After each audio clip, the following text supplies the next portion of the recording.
gavel, so just to.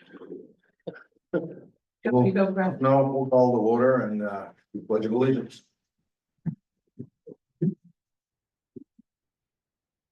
I pledge allegiance to the flag of the United States of America and to the republic for which it stands, one nation, under God, indivisible, with liberty and justice for all.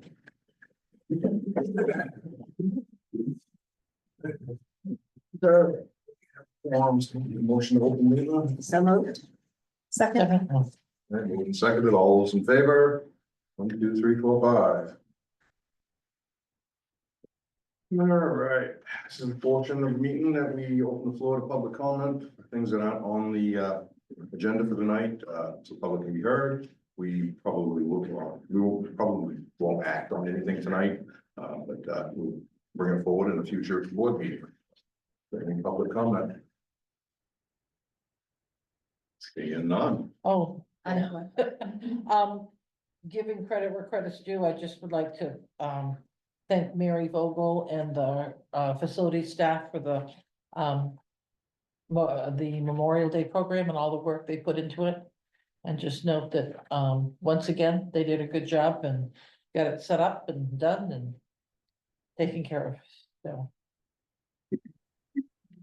Hi, this is Sharon Netto, President of the Historical Society.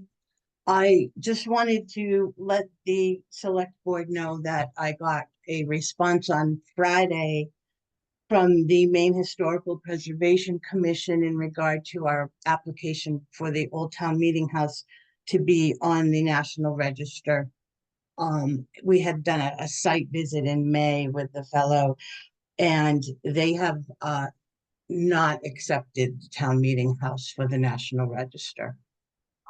And this is, from what they're saying here, I'm not sure there's any other steps to take at this point. They're basically, what the reasoning is the building does not hold enough of its original integrity. Because so much had to be replaced on it. I will get I didn't know if the town had been sent a copy of this letter or not. So I haven't seen anything. Mary may have. I have not. Oh, and I can send you a copy. I just wanted to let you know that we did have an answer. All right, well, thank you. I appreciate you sharing. Okay. Thank you. All right, Barbara. No, I have the same as Carol to Oh, Okay. commend the staff for the Memorial Day. All right. Next thing on the agenda then is review and approval of the minutes. Take a motion. So moved. second, All right, open for discussion.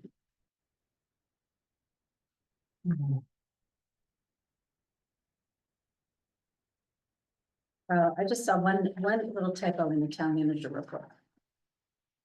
In the fourth paragraph where it talks about DLA's funding in return. Data will be owned by the town in an effort to assist our, I think it's supposed to be our code enforcement officer. Instead of org code enforcement officer.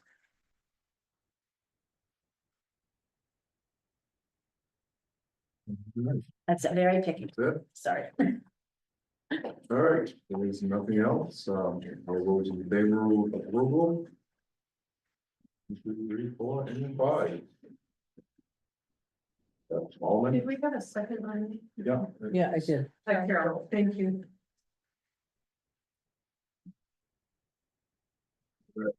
Next is unfinished business is Center for All Seasons swamp cooler estimates. So at your last meeting, under other business, we included this for your review and consideration, 4 quotes from various online sources. There is no adequate source of cooling currently in the facility. This offers a less expensive option than installing a commercial HVAC system. Pricing should include additional funds for shipping unless you approve the purchase of item number 1, which has free shipping. The others range $300 to $500. And I believe the Board of Parks and Rec and our rec director recommend that very first item that you see out of all of them. It's $29.95. On this model project, what is the new heating and cooling system supposed to be? Out of this. Bruce, do you know? We already had a meeting with, Grant Corp. And, he gave us some figures that kind of, it's gonna be pretty scary. So, yes, it's been looked into, but I mean, I don't think you're gonna spend a lot of time into the town's willing to make a commitment. It's a pretty sizable chunk of change to improve everything, What kind of scary numbers are we talking? 400,000. Yeah, it's scary number. That was just a ballpark price he gave us at then. No, it- So my understanding is that Summer Fall Seasons hasn't had AC in all of the years it's been working, 25 years now. We have agreed to a $200,000 engineering project. And when I was on the Summer Fall Seasons building committee, we're talking about an addition and a second floor and meeting rooms. There's gonna have to be a whole system crafted for that. That's why there's an architect on there, and there's some other people on that building committee. I hesitate for the town to spend $4,000 on something now, or up to $4,000 on something now that is only gonna be in use for maybe 1 year. And then what do we do? eBay it? What do we do with it when it's done? And why do we not just do what we've been doing for the last 25 years? And incorporate that whole big plan in the whole Summer Fall Seasons renovation. So I stepped on Melanie and I kind of crossed paths. So Melanie was heading out when I was coming in. The building committee has met again. Those are all conversations that have happened. We've had numerous HVAC people, including Bruce and others, the architect and the original design come in. The $400,000 estimate was tying in the old HVAC system with a potentially new HVAC system. We had a second estimate recently, which was primarily just for splits. So if we were to look at the splits, that was $135,000. It still wouldn't have addressed the issue with humidity because it's too large of a space between the gymnasium and the social room. The reality of the project is it hasn't gone to RFP yet. The funds are not there at this time. So when we're talking about a 1-year project, the reality of the project is it's probably a 5-year project by the time the process happens. This swamp cooler is something that they use in a lot of YMCA's, recreational facilities. It doesn't need to be disposed of once an alternative HVAC system is put in place, because we've been told no matter the sizability of the system that we put in, we're still gonna have areas that when you have 90 kids in the facility, you're gonna need to drop the humidity. So these are evaporation systems. They essentially run on very low electricity. This was the one that, the number one that Lorna has on that is the one that Bruce had looked at for us as well. It's the lowest cost with free shipping, as we said. It's got the best service ability. It's easy to use, so it's not gonna take us calling Bruce to come and hook the system up. It rolls in on wheels. It looks like a fan. It's got a cover. It can be stored easily. And they are telling us that just for the gymnasium, it will reduce us by up to 32% humidity. So from a standpoint of health and safety, last year we were sending kids home sick with dehydration and not well because of the humidity in the building. So if we don't have an alternative to reduce that humidity, then we're definitely going to be looking at running at lower numbers. The facility doesn't warrant 90 kids in there if the humidity is 100% and we're at a temperature of 104. So, you know, as the program grows, I think it's something to consider. We have the money in the reserve right now. We still would have the money for our architect, which we had set aside at $75,000. And we know that that'll get replenished by revenue. So there are other ones that can run upwards of $6,000 to $8,000. This seems like a good middle of the line that we could still very much use even once we have an addition. So it's a, you know, it is a temporary fix, there's no doubt, but it's something in place while we're waiting for all of these other things that Melanie is talking about. Between number one and number two, they're the same price, but the difference is that number one has free shipping. Yeah. And number two, we would have to pay for shipping. Correct, Okay. and the serviceability is different, so number one has a 5-year service warranty with it, number two has a 3-year with limited parts warranty. It doesn't have a cover, which isn't a deal breaker, but it's nice to be able to store it and keep it clean. And the movability is a little different, so, square footage on both of them are similar, so they're up to 4,200 square feet for that first one, and then they get smaller from there. How does the water get emptied out of that? It's got a hose that goes outside, and it drains, it's self-draining, so as it reduces the humidity, it spits out kind of like a sump pump, if you will. So it would need to go in the gym, and that was the intention of it anyway, just so we could turn the lights down and at least reduce it in there as a cooling space.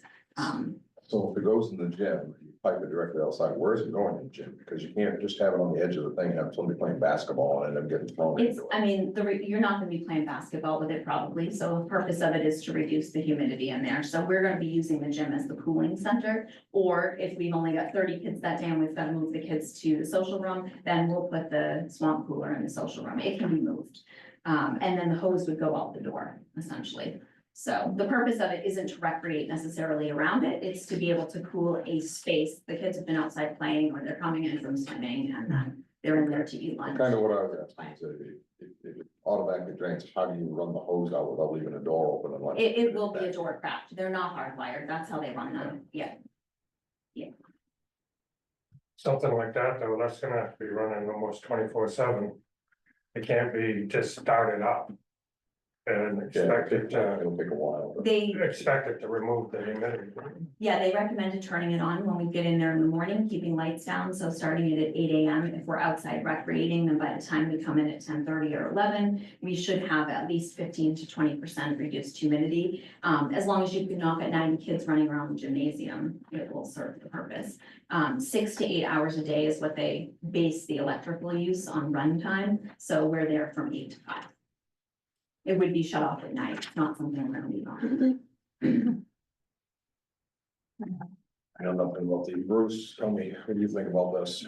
I mean, for what it is, I mean, it's a Band-Aid to just about get us over a hump. I mean, it's, you know, Is it a Band-Aid worth spending the money on, is what I'm. I mean, as you know, Beano Supper, how hot, extremely hot, humid it is in the Beano Supper. I mean, yes, if you can bring it down even 15-20%, it's an improvement. I'm not in there when the kids are in there, these guys are in there when the kids are in there, so they know what it's like when the kids are in there, I don't. I just know what it's like for Beano Supper, and I know it's most Beano Suppers, it's almost intolerable inside a gymnasium. So I can't imagine what it's like for kids. Well, and our summers aren't gonna get any cooler. You know, I think it's an issue we're going to have, and we're probably looking at by the time we get to really doing something at the Center for All Seasons, gonna be at least 2 or 3 years, I would think, before we get anything major done, figured out, fundraise, bond, whatever we have to do, that this is a way to keep it cooler. I think if you are sending children home sick, that's a huge issue. I mean, I wasn't there, so I'm going off what staff told me from last year and just looking back at reports that were sent home with families. For kids being ill. So I do think the safety concern is there. You know, if we're gonna try to meet families' needs in the community of making our numbers high enough that we can have it accessible for families. We don't wanna reduce it by half, you know, you put 90 kids in there, it's tough. And Jamie, the chair of Board of Parks and Rec, and another thing we were looking at is this came from the employees too. This is a place where people have to work all day long, you know, they're in and out, but. I think we've lost employees over the years, mainly because of this issue, and I think it has to do with employee retention and health and safety as well. And I think it's a cheap alternative, a cheap Band-Aid to get us through. If it gets us through 4 years, that's $1,000 a year, and it's cheaper than a cooling system. Right. I move that we approve the purchase of the swamp cooler number one in the amount of $2,995. Is it number one? It's number Yeah, one. Number one is the one that doesn't, Yes. that The very it's first not one. because we shouldn't. Appreciate it. I second that. All right, any other questions, comments? Molly? How much is in the reserve account? We have $17,450, 43 cents available. And what else do we have tagged against that? Is the pool been paid out of that? That's already been paid, yeah. Pool's been paid and the Yeah. 75,000 since the side. Yeah. I just don't think I'll be the one. Yeah. Yeah, we've got, there's 150 for the, North Belgrade waterfront that was approved previously. Allowed, the architect 75,000 toward that, so your balance is 17,450 and some change. Do we see anything else coming up that we need to spend money on? Not at this time. The revenues from the summer camp is what really builds that reserve. All right, all those in favor? I guess, we're not crazy about something, I think. Yeah. Hopefully we find a use for it once we get the building needed on. And we saw it at the school, they clean, use it, put in the gym down here. Right. At least.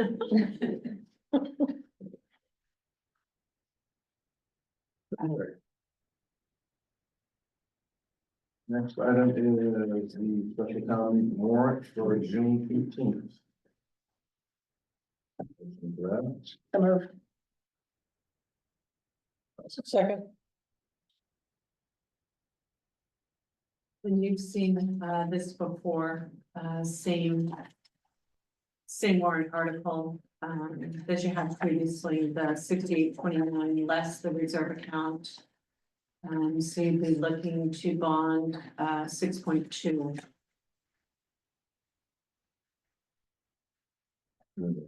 And how are we going on the informational meetings? I haven't had any updates, from Travis or We got one coming right up. June 11th. Yeah, so we had a meeting. Don't quote me on this, I think it was last week, going over what we were doing. We updated some of the, well, actually Carol did all the work for us, basically. She updated all the slides for us, and her and Travis worked pretty hard one day getting all the slides. So we're gonna be doing the first one in North Belgrade, and then of course the second one here. I think the board's gonna, possible board's gonna be present for that last one, I think. There's four, work on Saturdays. Right. So we're ready to. hopefully Did anyone stick around for a slideshow? Nobody stuck around slideshow, but we had people stick around and ask a lot of questions, had a lot of comments. I mean, we had a lot of surprising comments at the last question we had on, we was gonna have on the town meeting, that we wish we'd have kept it on that last question on. It was too late. You know, I'm comfortable with what we're doing, and I feel comfortable. I feel a lot more comfortable after the last town meeting. You know, there's a lot of citizen support, and I really like that, you know, feel good if there is a lot of support for me. So, I mean, and the only question I get on this warrant is, you know, and I did it in email, is also is if we say 20-year, does that stick us to 20-year? No, because the warrant article says delegate to the treasurer and the chair of the select board the authority and discretion to fix the dates, maturities, interest rates, denominations, etc. So that Okay. gives you flexibility. Okay.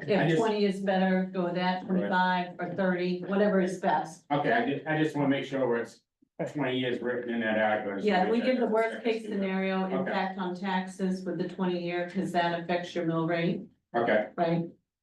thank you. You're welcome.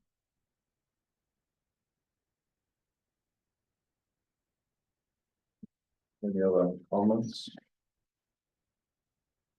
Board, I move we approve the warrant as written. Second. right, any other comments, all those in favor? 1, 2, 3, 4, 5, 5, 4, great.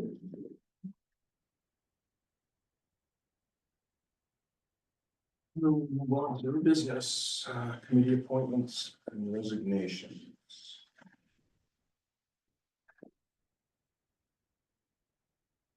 Appointments one. Reappointment is Sharon Nettles for CFAS Building Committee. I move we approve Sharon Meadow for rejoining the CFAS Government Committee. Second.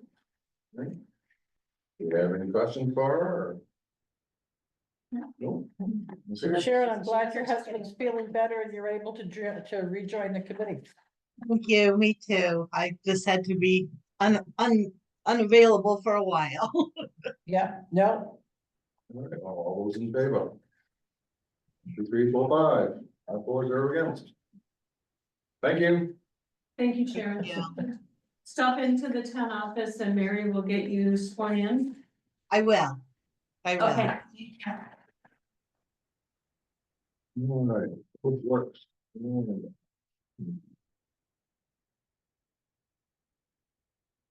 So, I was alerted that a parcel has become available. This is up next to the town garage. 2.1 acres. Voters approved a $500,000 reserve account for this purpose in 2024. The property tax card, GIS map location, are included in your packet. And Craig and, Tom are here, to help discuss that. Tom was our chair of that Public Works Ad hoc Committee. I don't know a lot about this other than it's for sale and it's not sold yet. And that is 2.1 acres. First, So we don't have any idea how much that's what they're asking for? I do not know. He can, big Cory. Did you catch a sucker? yeah, so it's not listed somewhere for sale. I haven't seen it listed. Do you know if it's listed with the realtor? for sale by owner right now. Yeah, says it- They have met with the realtor and they do have an offer. Don't know what that is. Yeah, it's a pretty stout offer. I was thinking, do we know what they're asking?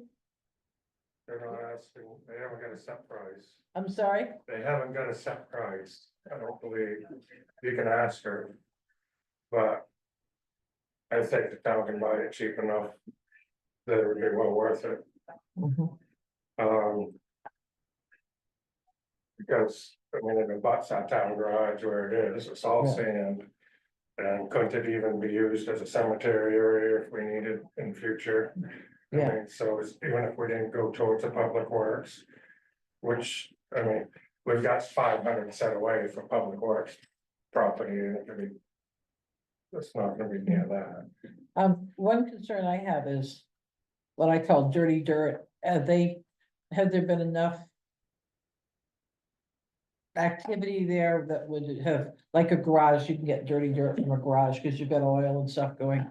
I don't know if that's a consideration I'd want You to, know, and Make quite sure we're not basically picking what I up dirty told her dirt. was, huh? yeah, quite basically what I told her was take the offer you have. Because it's gonna get complicated with the town. So. With that being said, yes, he did body work here, that's pretty much all he has, so you guys would have to test the soil or whatever, Mhm. if you want to. I would think that would be the only. Thing on the back, other than that, the town's gonna be paying for houses to go in there, they're gonna be paying for the water systems. So, Yeah, to take one out of the mix would work fine for me. well, you'd probably take 4 out of the mix, right? Because. It's 2 acres, so you can have one house, and then you can have a 12-foot, Yeah. 1200-foot accessory. Because that'll date 2003. And the person putting the offer in is the builder. So. With that being said. It's up to you guys, I'm not gonna get in the middle of pricing. Cause I don't want. You know. Them to say it's, oh. So you guys come up with an offer and send it to them and go from there if you decide you own it. I'm Melanie next, and then we have Sarah, Sarah over Kevin, here, Kevin. and then Kevin, so Melanie first. And so I noticed in the board packet, there was a notice of a violation. I'm assuming it's the same property, It is, so. Are they looking to sell because there's a violation on the property? And is the property gonna be cleaned up before? Is any of the stuff that's there, because that property, we've had to change out the washing machine and some piping and stuff in that place twice now, because of the salt contamination. So is any of that they've been noticed violation on town's responsibility? they are still cleaning that up. Hans is working with them. The date on that was December. I believe what's left are tires, but I believe Hans gave her a resource to get rid of some of those. And so I think that it's being taken care of, is my understanding. I just want to be sure that we would give them a notice and it was our responsibility, because we're the ones who remove that stuff. So she's been cleaning up the violations. And, you know, when the violation was given, the next sentence was, well, if you wanna sell it to the town. Was the next sentence coming out of the mouth. So, with that being said, he is working, and I've seen people there, and Corey probably has as well. They've been hauling vehicles out of there left and right. Yeah, they're cleaning up. But what will be left there is the burnt garage. And, because the offer that she has is clean as is. So the violations are all gonna be cleaned up. I think the person living in the trailer is gonna take the trailer. So it'll just be the garage. So you have all this information, but you don't know what the offer is. I do, but I'm not gonna throw it out there. In the middle of it. You can't understand that? I can understand that, I'm just asking. Sarah, Sarah? She's muted. Yes, you know, Did you want to speak, Sarah? You had your hand up. yeah, I lost my place in the public comment when Mrs. Nettle starts speaking, so I don't know if the lost connection or what was it that I couldn't hear, and things move very quickly. If I can get a spot right after new business, I mean, right before new business, it would be nice. If not, well, it is what it is. Thank you. okay, Thank you, Sarah. Kevin.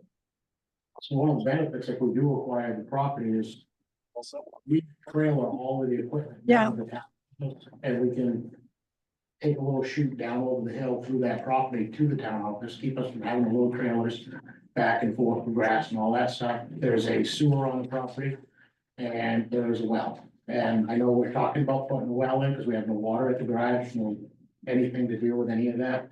If we could tie into that, it would save the town a lot of money.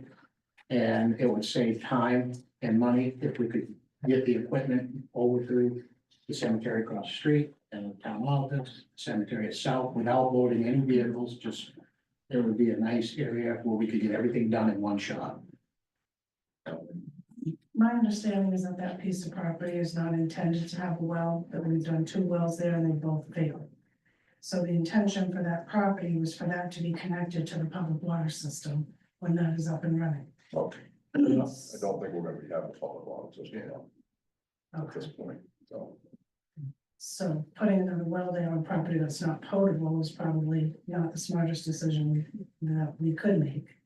And I believe previously we had discussed, if we're doing something, we're not gonna be building on property, because once we do stuff on that property, because if we have to drill and we have to do some other things there, that's gonna then disturb the salt that's already in there that's permeating that aquifer. So we want for us to, number one, purchase a piece of property that we're not sure if we're gonna be able to use. And if we purchase that property with the money that's set aside for public works, I don't believe it can then be repurposed. Because that's not gonna be assigned to the taxpayers what we use that money for. And then do we want to do something or hold property that we possibly can't use? Because you're going to need water in a public works facility. And if it's not drinkable water, We'd We'd have to- end up having to do the same thing we're gonna have to do, if it's purchased by this contractor, we're gonna have to do the same thing that we have to do for ourselves. We're gonna put in an RO system. So I don't want to be up to speed on that, but they decided to go away from the public water supply and I'll go into reverse osmosis. Water filters breach. I missed that part in one of the meetings. Yeah, the state has started doing those, they're doing them over here in Pinkham's Cove, and that's what they're pushing, it's a lot less expensive. It is, but then the situation that we found here is that when you put a reverse osmosis system in and you put the water, the salt water back out onto the property, it then permeates down and then it reinfects the well. So, And I did bring that up, And the they state, just, I they sent kind that of just response. dismissed it. Because the way it works is it depends on what agenda the state wants to push. And this came from this guy's mouth that just said, well, it doesn't have an effect. So, but earlier, when they was pushing the public water system, he was bringing this up and mentioning how it impermeates the ground and goes back down in the ground. But now they're pushing to do the reverse osmosis. And now he's like, oh no, it's not that bad. And it came from the same person's mouth. Different times, different agendas. I'm just saying the way government works. So the question is, do we want to pursue this, purchasing this piece of land, right? That's. So, I mean, we don't know what they're asking, the only thing we can do is find out what they would sell it to the town for. Well, I think we should explore that. I mean, I, as a town, I don't wanna be out making offers. You tell us if you want the town to have it. Yeah. What do you wanna sell it to the town for? That sounds like a good way to go. Because, you know, competing isn't gonna do us any No. good, because it's just, the office is gonna stack going up. Alright, Can you remind us what the cost would be if a contractor buys it and puts a new house there? Or you're saying potentially 2 houses there because the lot's big enough? Potentially 4. Okay, so what would that cost, like, if you were gonna compare the two, what would that cost the town if you were potentially gonna have to put systems in 4 houses? And somebody correct me on this, I think he said it's gonna be like $30,000. If it's, well, that's for mobile homes. If they happen to put modular homes or mobile homes in there, and put outbuildings on, it's gonna be $30,000 just for the outbuilding. And then the system on top of it, so I think it's like $50,000 a drop. I think the 30,000 is just The the building. maintenance piece. Oh, yes, you're right, I want to say they were 150. yes. 150 $15,000 Per- per account that per system, that right? was set up. Do I remember correctly? Yeah, which would be split between the town and the state. Yes, it would be split 50-50 between the town and the state, Right. the cost. no, So I'm just assuming that property doesn't cost that much money for. Right, so- Yeah, so if it goes to 4 units, then that's going to increase our exposure. Yes, Yeah. Because we don't have any zoning or anything that says you can't build there. We're responsible. So it seems as though to protect ourselves, that we should seriously consider doing that. no. So my understanding was if we're only responsible as a town to be liable for the people whose properties are currently existing. We had discussed with the state what our future liability was, and if someone purchased a piece of property that is within that location, knowing that there's a salt contamination issue, but that responsibility falls back on the purchaser, not on the town. That's not the last thing they said. No. From now on, they said, if somebody purchases a piece of property, they have the right to believe they can have clean water off of that road. so we're responsible. Just like the Pinkham's Cove one that came in after. We have, yeah, I think we've. We can continuously be responsible if the area grows. Not awful. Doesn't seem okay. Before this happened, they had a lot that they could put 4 units on and they're entitled to good water in those 4 units, and afterwards, Yeah. they're entitled to the same Yeah, thing. whether it's building one system that Right. needs all 4 houses. Yeah. Or whatever, right, that would be Yeah. bigger. So, So it sounds like the water issue is, the point is, we're gonna have to be responsible for it either way. And if we own a piece of property, the impact to the taxpayers is gonna be less monetarily. Right, And you're gonna have to have, septic and well if you have people working there, that's just the way it is.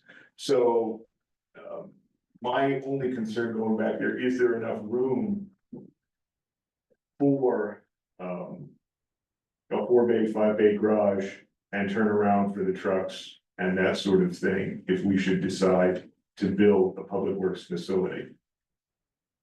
I mean, there's two sides to that. I'm not a trucker, so I don't, I can't look at the piece and say, oh yeah, I got plenty of room to do my maneuvering. On one hand, if we're, if it's suitable for public works, it would be in our best interest to buy that property as soon as possible. And get, the well in, get soils tested, get a design for a building, get a site plan, and get all that done so that if we need it, we can act on it quickly and get, one of the things we found out in the Public Works Ad Hoc Committee is that it takes about 2 years right. to get a building up if you're starting with no land, and that's assuming you can get land quickly. Right. Bruce, do you know how many acres the Public Works Garage statement that's on? I'll tell you. I know we're doing a 4-bay fire station, and I think It's just under 2, I think. just under 2 for the footprint, Yeah. and we're getting that, so that's a drive-through station. Yeah, so And it that should, it should, includes office space Yeah. and Yeah. all of that as well. Yeah. and that's even if you had to scoot it over and actually attach it to the maintenance garage, it's there. You still Right. got it, because it's an abutting property. Like property. No, So there's plenty of room, so that's, Sounds like. once we have that. I can't see how it would not be in the town's best interest to buy the property. And if the taxpayers decide down the road. And again, I can't see that in 20 years, we are almost certainly gonna have to have a public works facility of some sort. If that decision isn't made, it's not like it's milk in the fridge, it's not gonna go bad, we can turn around and sell it. With the caveat that we're just gonna be on the hook for the water. Or we could go back to the voters and turn it back into additional cemetery. That can be done too, and you don't have to worry so much about the water. Right. So I can't see. And we have the reserve account, we can get all that done, we can purchase the land. Get the site plan done, have an architect draw up a building, and have everything to go in the event we need it. I think one of the discussions in the Public Works Committee was that, okay, we found somebody to do the plowing, and we were very lucky to find somebody at the last minute, extremely lucky. But it looks like they're doing a good job, this was their first year. Nobody was in the trees, there weren't any abnormal number of accidents, I didn't hear any major complaints. They seem like they're in there for the long haul, and I personally hope that they are for decades, they got several generations, it sounds good. But people die, people's interests change, people marry into people from away, we don't know what's going to happen, and I think it would behoove the town. If we can get this at a decent price and get everything done, in terms of the site plan and the septic and all that jazz. It would be in the town's best interest to do that now than waiting until there's a crisis. Yeah, Agree. I was thinking if we did it, even if we leveled it in the meantime, and they could, we allowed our contractors to use that as a place to store their equipment. At least it's a central location too. Yeah, I don't see a downside to it. And in terms of a public works for a central location, that's great, pull out, drop the plow, and it's not like you have to drive from Sydney or North Belgrade or anything like that, you're going right away.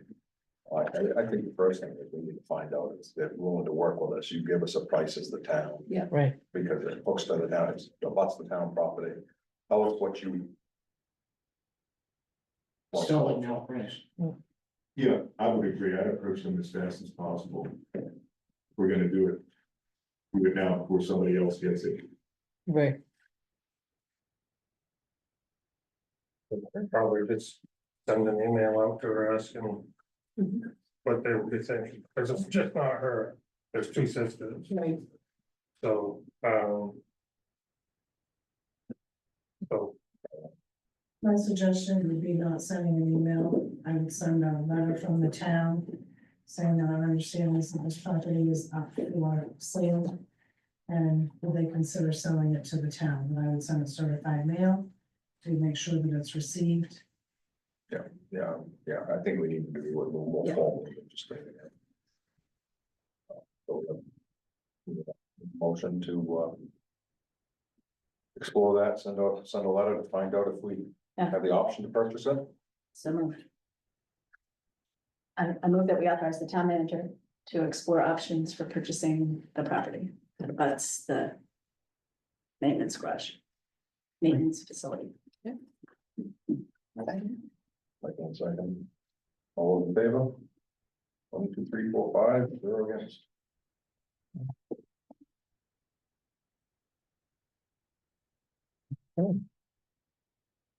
Next item is vehicle operations policy.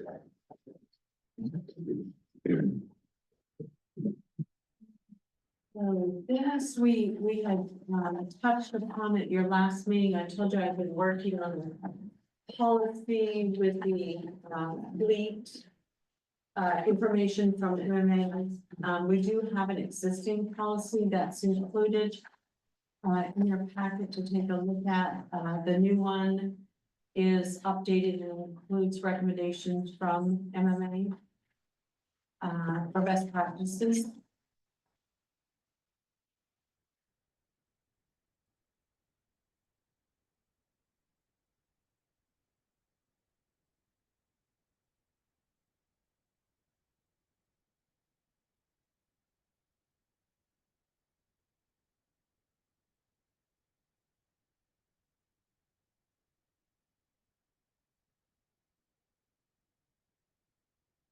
I think under use of town vehicles on page 2, section A. There probably should be a stipulation in there about, say like the rescue truck currently. Goes home with who's ever on call, because they keep it plugged in, and they leave from their house. Oh, So maybe add that in instead of, add it to the plowing and winter maintenance of town facilities type of thing, have that in there as well. Does B take care of that? As well. Letter B, does that take care of that possibly? I think we're missing a page maybe here. I mean, I guess the town manager could approve that for the fire department. Yeah, you've got Yeah. the old policy to look Yep. at. No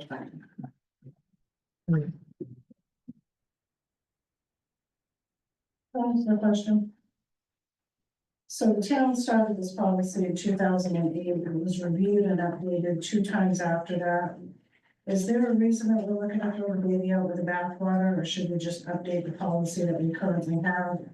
Perhaps including things like generally the fire department vehicles were not part of the facilities maintenance vehicles, which this policy was intended to take care of.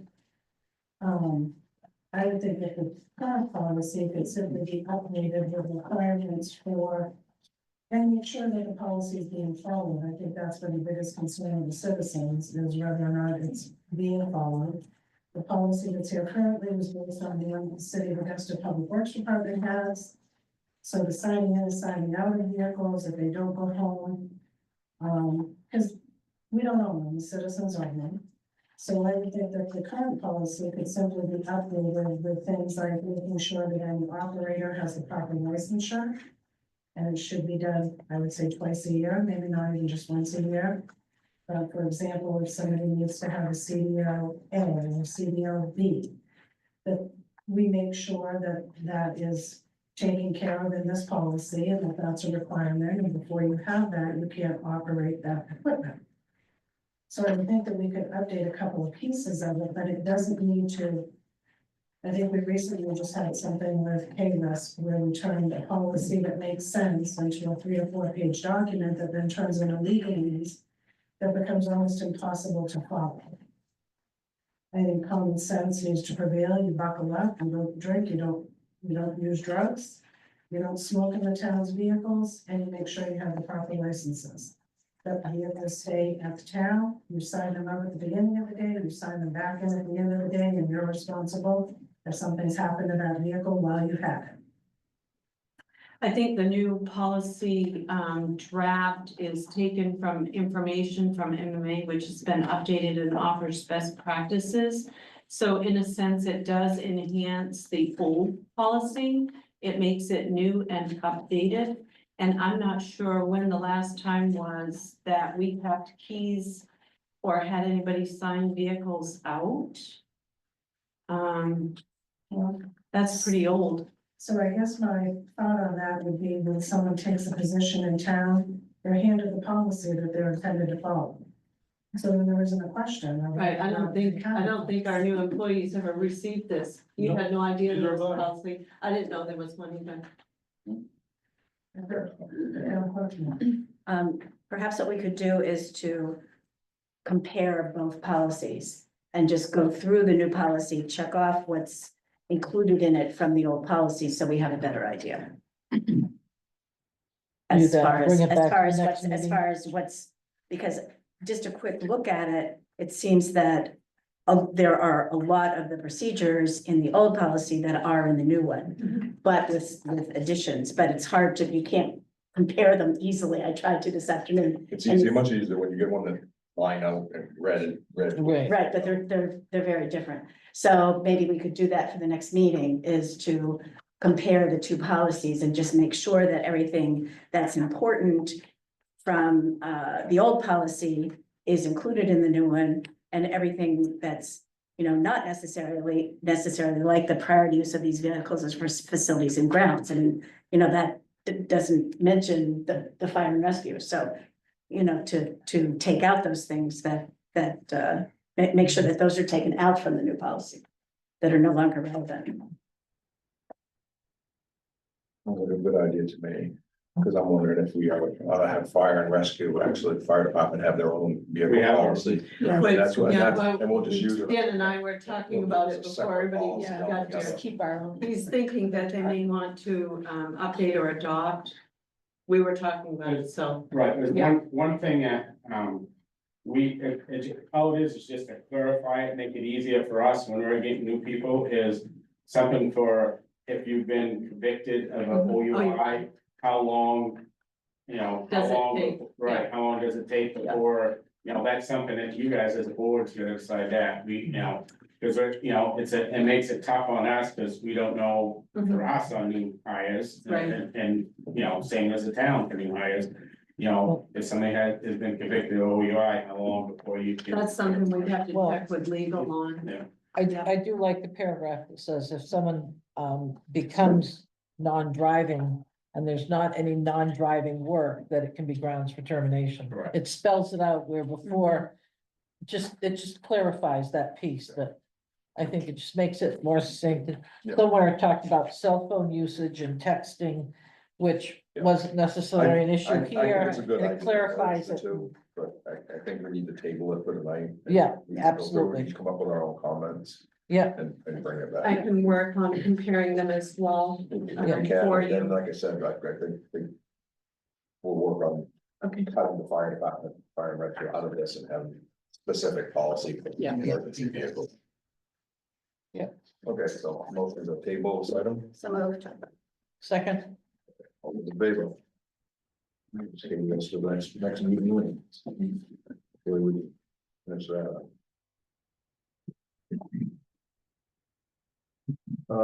Next is commercial waste hauler. Kenny's here. So Kenny called to me last week, we had a situation. Where, one of our folks bought items, a couple of minutes prior to close and then deposited all of those into the trash compactor, recyclables, which is a violation of our policy.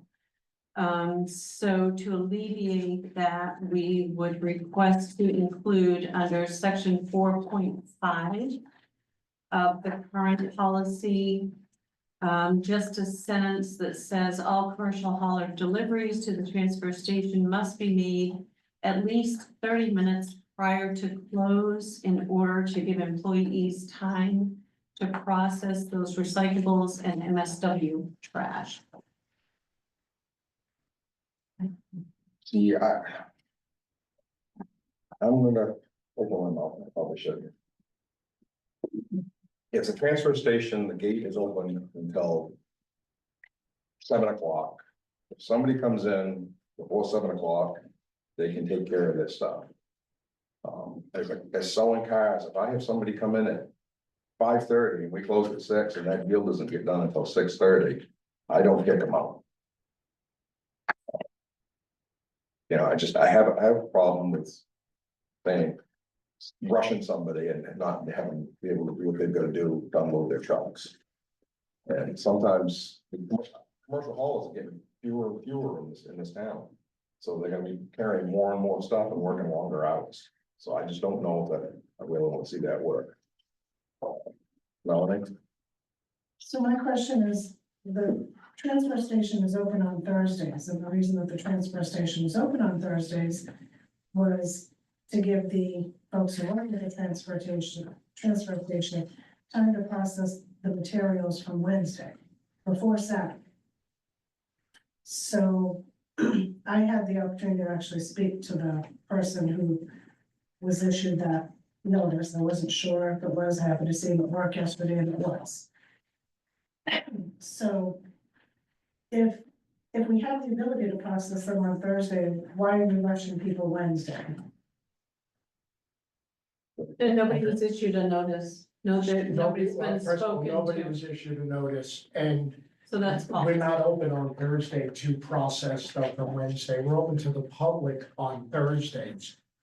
At the end of the day, we need to get our big box of cardboard, the skid steer and everything into the building. If commercial haulers are coming in 2 minutes before we close and filling up that floor with cardboard and glass and plastics, it takes us a good 15-20 minutes, if not more, to get all of that off the floor, into balers, sorted out, and so that we can get the rest of our stuff into the building. Not to mention, once if they come in at 7 o'clock, it's gonna take them 15 minutes to unload their truck. Then they come down to dump their trash, so we're waiting. Now, if a resident comes in and they have 3 boxes and 2 bags of trash, no big deal. So yes, we're open to 7. So I'm just asking for commercial haulers because of the size of the loads. So, I mean, you know, if we want to pay the overtime, I can stay until 7:30 and do that, but you know, that's up to you guys. It would seem to me that we should ask the haulers to be responsible enough to get there so they can unload. And I don't know how often this happens. It happens every single week in the summer. Very, very. Yeah, what summer's happens busy. In the summer. And we are open on Thursdays, so they can bring it in on Thursday, and I always let them know if you need to come in early, we open at noon, if you need to come in at 9, because we are there at 9, cleaning up the mess from Wednesday, whatever we haven't done. They can come in early and dump their loads from Wednesday if they need to. So the opportunity is there. The status, they are responsible. I want to correct that, please. Second, if a load stays, so if this happens, what's gonna end up happening is that last load of trash is gonna end up staying on the truck overnight.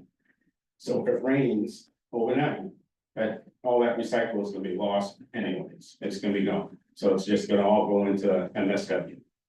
So. You know, if that's how it lands, that's what's gonna end up happening is the second truck is gonna be taken out on Wednesday for the last load. And that's gonna be loaded, it's gonna be packed in the driveway until the next morning, and the next morning when Kenny comes in, because he has another route on Thursday, he does Mount Vernon, Wayne, and Fayette on Thursdays, because that's their day. And so I will end up hauling that load in, and if it's dry, I'll sort it, if it's not dry, it's gonna have to all go into MSW. So that's, that's my only thing about it. Yes, he's very busy, he starts at, this specific one I'm talking about starts at 6 AM on Wednesday morning, picking up trash. I mean, you really can't go a whole heck of a lot earlier because, you know, especially in summer months, he's picking up summer people. So. Melanie? So the transfer station used to be open on Thursdays, kind of prior to you coming in, part of that was because the haulers could come in if they weren't able to get there on Wednesdays. They actually needed a gate so they could come and unload outside of transfer station nights. So part of the reason this policy was originally created was to put some parameters around and to have not just everybody running out saying they were a collect or a haul. So they had to put some legal ease in there for most folks. Knowing that the summertime is gonna be peak time, because where this had recently happened, we just had Memorial Day, and the camps are there, and folks have people picking it up for them. So do we make concessions for those folks who, I mean, how many commercial haulers do we have in Belgrade? I was trying to think of it today, and I know at least 2 of them have passed away or stopped doing it, so 3. So is there a way that we can make a concession so to allow them to still do their job and allow you folks to still do your job? Nobody wants to see you there until 9 o'clock at night.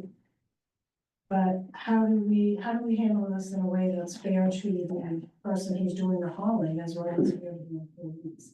Can they come, when you don't want them coming at 6 o'clock on Thursday because he has another month? So we're not the only town that's affected by it because they don't just work in Belgrade. What time does everyone show up on Wednesday for the transfer station, like employees? Between, like, I'll be in usually at 9 on Wednesdays.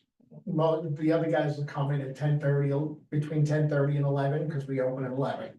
Okay, I'm just wondering if there's a way to stagger, have 1 or 2 people come in an extra half hour later or So something. you can't come in later on a Wednesday at 11 o'clock when we open that gate. It's a floodgate. It's a medical. It's insane. That's, Was it on Wednesdays? I mean, and unless it's changed, Kenny can answer this. Usually it's a line wrapped around the Dunn Road. every Wednesday. Every even- Saturday too. Even in the winter, there's a line on Wednesdays at 11 o'clock. I can't. And just to clarify, the Thursday is only between Memorial Day and Little- And Columbus Day. Columbus Day. Columbus Day, Indigenous Peoples' Day, yeah. Yeah. So, yeah, So and that's to accommodate the increased volume of the summer. That is To correct. give the seasonal residents another Right. chance and to give the callers another day if they're able to take advantage. And the accommodations, I make as many accommodations for the haulers as I possibly can. And he does. If they need I to won't come in deny on that. Monday, we're closed to the public on Monday. I'll take it on Monday. I'm there. If I'm in there, I usually Ryan Galush will call me and say, hey, you're gonna be there tomorrow morning. I said, yes, come on, bring it in. What would happen if we were willing to pay that extra half hour overtime, but only if it's predicted for, say for rain? So say something happens on a Wednesday and you know it's gonna pour, it's weather's telling you it's gonna pour overnight. We pay the overtime, we get it done and get it empty. You know, it's rained every Saturday for the past 10 Saturdays. And all the cardboard on those trucks have been going right in the trash, because it's soaked with trash, so, you know, contingent on weather, that's kind of. I'm just trying to. I mean, he won't have this problem come next summer because I'm putting a building up, so he. And it's basically to help benefit for the town of Belgrade, so he can pack his vehicle inside so the recyclables don't get wet, because Friday night's trash goes over until Saturday. So I'm putting a building up to put that vehicle in. Right, but he's not the only one, there are others as No, well. but he's the one, it's the late one, because he does 3 full loads. I never said that. No, it's the same name. It also is also the hauler who has the most clients in town. Does the most amount of work, and I don't wanna hinder his business, but at the same time, we're there a half hour or so late, or he just dumps everything. And that means metal, glass, everything right in the trash hopper. We're paying to get rid of all that.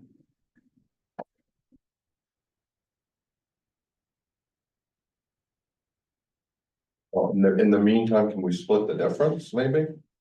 See what happens if it's cut off the time a quarter of, Sure. and see if we can get him there a little bit earlier. And see how long it actually takes over if you're past 7. Yeah. And then we can come back and look at it again. But I mean, let's take a look at it, because like I said, I'd rather not have more stuff going into the hopper. Than we have to if it gets wet, whether it's Friday, Saturday, Sunday, whatever day. Plus the recyclables generate revenue. Right. Right. So, and I understand, you know, he's got, So does the Yeah. metal that's Yeah. one that Right. ends up in there, and it's on Wednesdays, and it's only during the summer. so. I don't know, let's try cutting it up a little earlier for commercial halls, but let's not do it a full 30 minutes.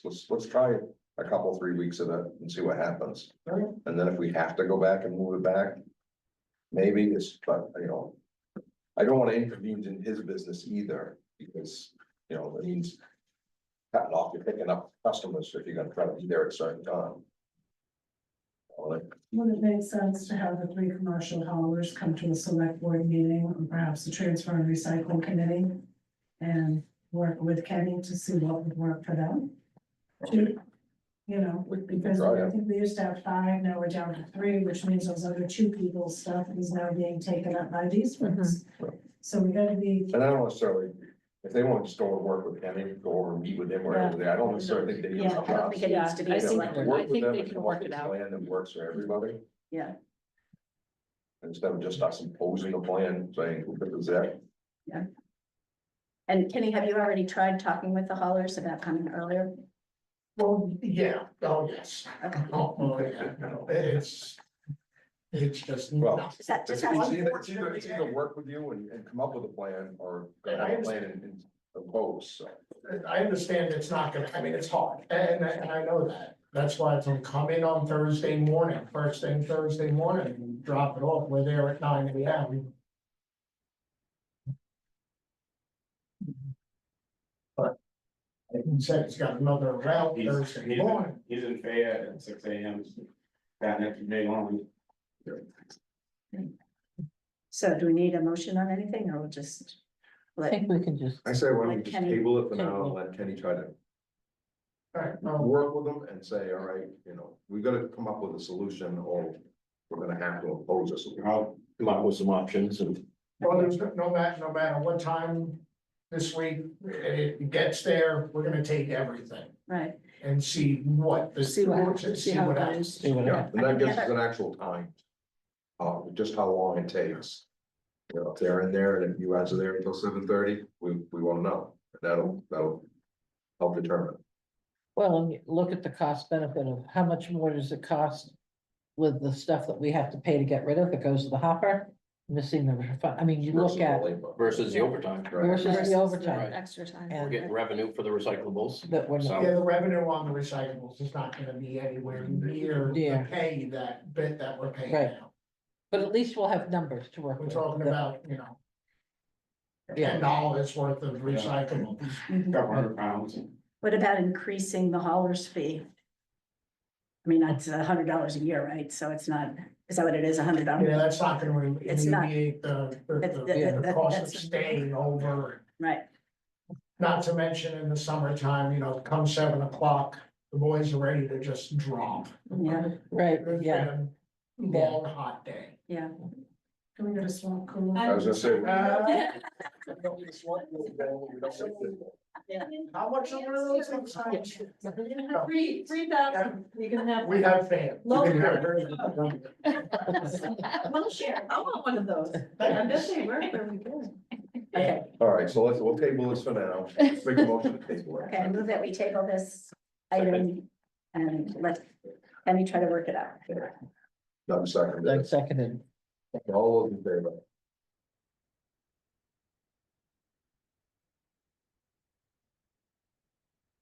Oh, I did have one question in the policy.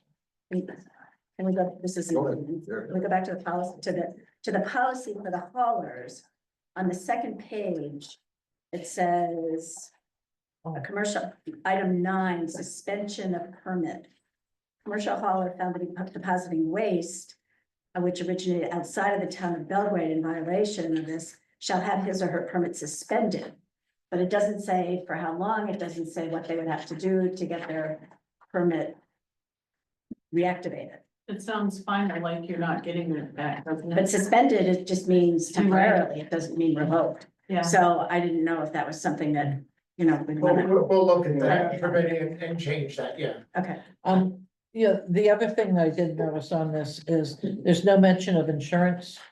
So in order to register the vehicle, they has to be insured at the time, but should we make sure that folks have proper insurance on it? Yeah, that, I'm gonna talk to Kenny about that, because I know in other towns, Right, you have to provide a minimum. certificate of insurance in the middle of Right. that. General liability book. Yeah, So I think, well, if we're gonna redo it, we should include Yeah. an insurance provision here. yeah. And I don't know what exactly is appropriate, but we should do that. Well, we should follow like a, open a refill, Mhm.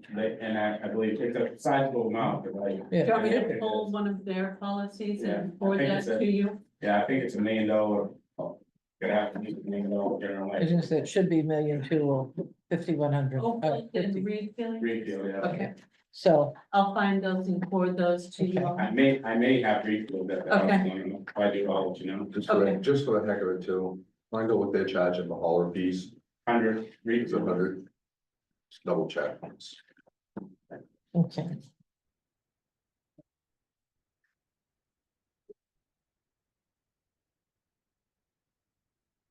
That's the only other thing that.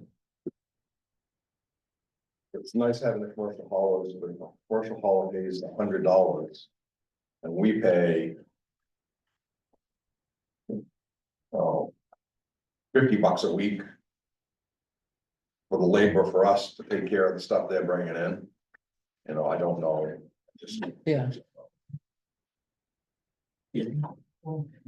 Okay, You know, it is different.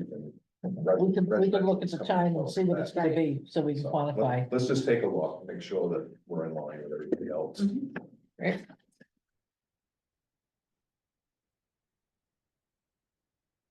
All right, next item is Delta ambulance. So this is no surprise, it's just the new contract effective July 1. They had already given us the rate increase from 25 per capita to 35 per capita.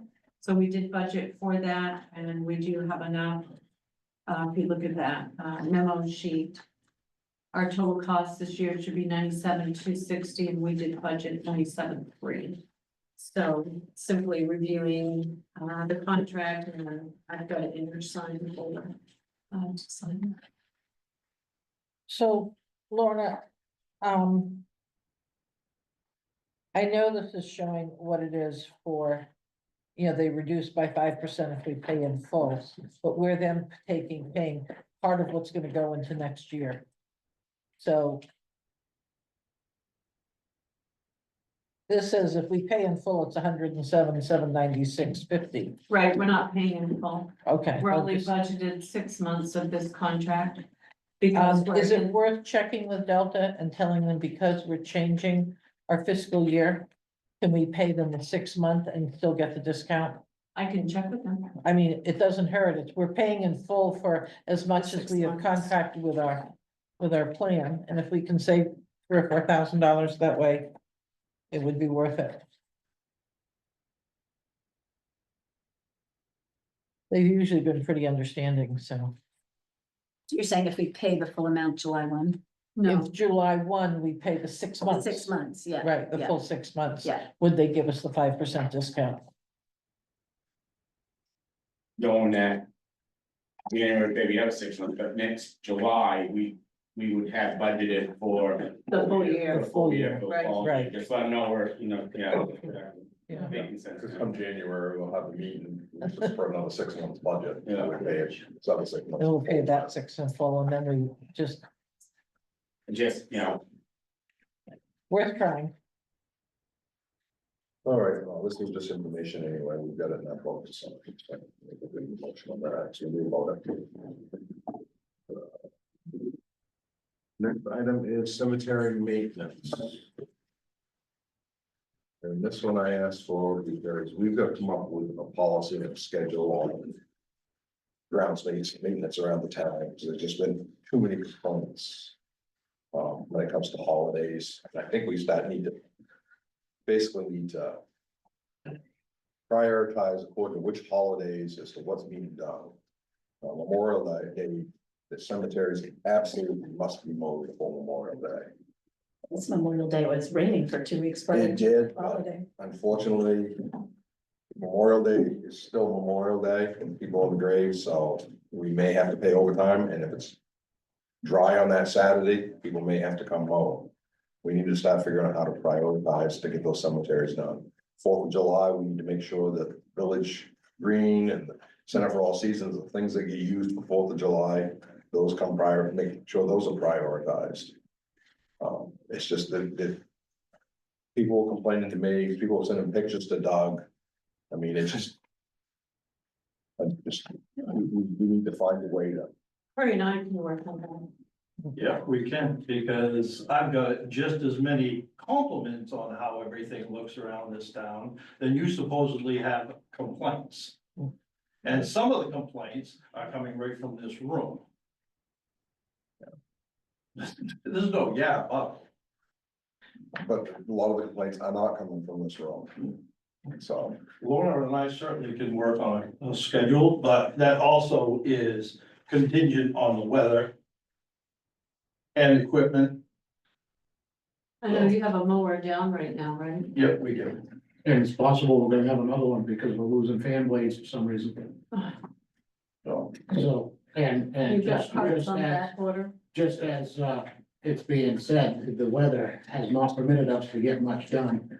And yeah, we had 2 days before Memorial, but we were planting flowers, we were getting other stuff done. It's not like we were sitting in the garage not doing anything. We were working our butts off. We don't. You sit. also rebuilt the flagpole, right? Yep, for Memorial Day, because we Because didn't the get our storm, flag. the storms prior ripped it down, and then the one that he had ordered a month ago just came in. And it came in the day, what, 2 days ago? It came I in, came in Friday afternoon. Yeah. It was supposed to be out last Friday afternoon. yeah, Well, I think an awareness of the importance of it and that we would authorize overtime if we get to that point. That would be spectacular. And I think if we can bring everyone to that agreement that we need to do that and need to make, if it's raining and it's gonna be nice on Saturday, guys, we need you to come in, we need to work, we're gonna have to work overtime. And if it rains every single day, then, the public's gonna have to understand that you can only do so much. and also. And I think it needs an understanding of all folks do it, people are trying to do the best they can.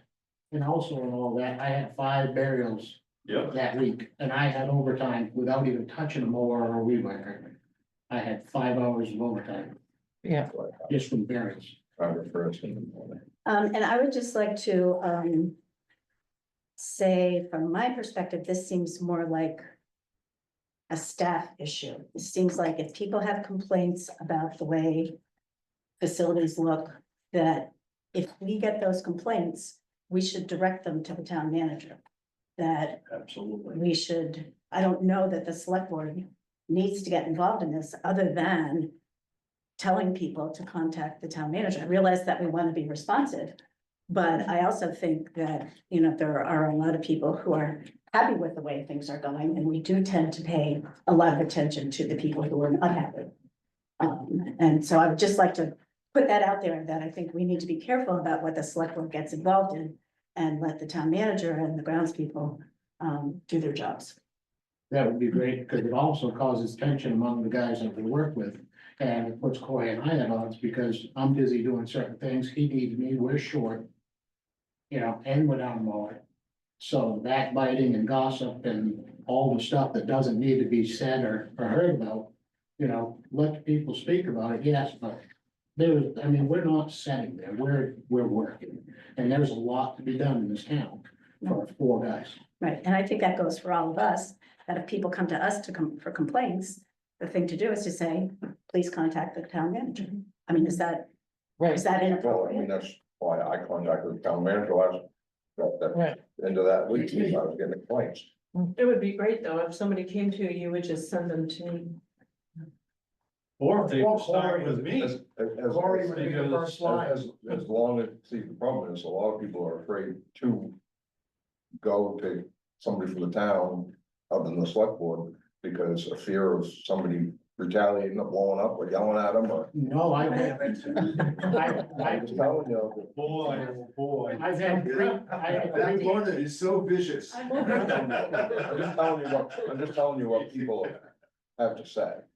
I'm not saying It's you're not gonna, I'm not saying you're gonna yell at them, but I'm telling you that a lot of people just don't feel comfortable either. Okay, and I think that also we have to be careful not to criticize town employees in this format. Absolutely. And I don't think, Personnel. I don't think they're afraid to speak, because I had three people come up and ask why certain things weren't done for Memorial Day, and I had to explain to them it was the weather and being shorthanded and all of that, Not everybody. you know. So, I mean, we do get talked to about it, and if there is an issue that we can fix and address at that moment, you better believe you bottom dollar, I'm gonna fix it. Yeah, I'm hoping you would, yes. Yeah. Melanie. Okay, so we do have 4 employees in town. For decades, for years, we had just 2, facilities maintenance person and a backup person. The stuff still got done. Everything is getting done. We didn't have the village green at the time, so we added in the village green, so then there's more work. But it's not just that, Could you speak a little louder, Melanie? It's hard to hear you from back there. but it's just not just up to these 2 people to take care of that. There is other staff that can help. So if he's busy with 5 burials, somebody else has got to pick it up. But I am never going to tell someone that they cannot reach out to their select board members with a concern that they have. That's the select board's job, because they're the overseers of the town. And you can take that information and put it where you would like. Dan did the right thing, he brought it to a meeting. What I hear heard from people over and over again is they don't want stuff behind closed doors. Air it out, get it solved, take care of that. So I'm never gonna tell people they can't talk to their select board members, and I haven't for the last 20 years, and I'm not gonna start that. I don't think people should be restricted in speaking with select board members, but as the personnel manager for the town, it's my job to field those and take those complaints so that I can address them. And it's very difficult to do if people aren't coming to me. And anonymous complaints should really not be addressed. If someone's making a complaint, it should be in writing. No, So people have a right to know who their accuser is. I don't agree. I don't agree, because when you try to do that, what you're attempting to do is you're attempting to limit the citizens and the other folks that are in this town, folks that work for the town, folks that volunteer in this town and have volunteered for decades. Our job is not to silence their voice. but to listen to them. We want to listen, but if they make a complaint, they should come to me with it. Maybe they don't want to. Because how do I know? I'm not getting second and third hand information. Anybody can say anything they want. Because if someone puts a complaint that gets back to you, then it's your job to address it. And regardless of whether they want to put it in writing. You know, they don't have to put it in writing. If they have something they want to say, this is their town. They're the ones who pay the taxes. They're the If ones I who get pay a the complaint, salaries. I pass it along. I will talk to that person and say, I understand, let me pass that along, but that's my responsibility to pass it to Lorna. It's not my responsibility to solve the problem. But it's not the person who speaks to you's responsibility to put something in writing.